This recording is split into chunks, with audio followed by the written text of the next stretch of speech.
Hehän ovat kiinni koko ajan siinä koneessa, se on fakta. He eivät liiku yhtään minnekään. Me tulemme maksamaan tästä yhteiskunnallisesti erittäin suurta velkaa. Ehytin tekemän tutkimuksen mukaan videopelien pelaaminen on ollut suuressa kasvussa viime vuosina.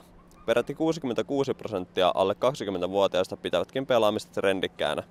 Kaupunki-TV ottaa selvää, mitä mieltä helsinkiläiset ovat pelaamisesta. Mitä mieltä te olette siitä, että videopelien pelaamisen suosio on kasvanut?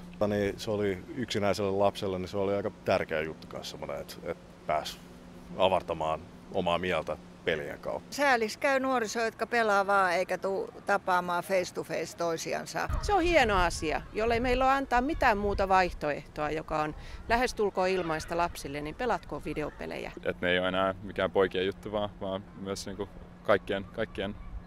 kaikki pelaa niin sanotusti. Mitä hyötyjä tai haittoja näet tässä? En mitään. 8-vuotias.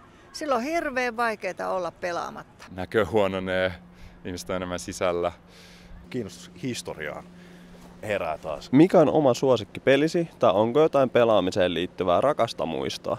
Rakkain pelimuisto on, kun pelas friendien kanssa GoldenEyeta nipakuisnepalla. Mahjongia silloin tällöin jään pelaamaan itsekseni. Parhaat muistot on lapsuudesta, että on pelannut kotona pleikkaa. Matopelihän se oli, siitä aloitettiin ja mato kasvoi.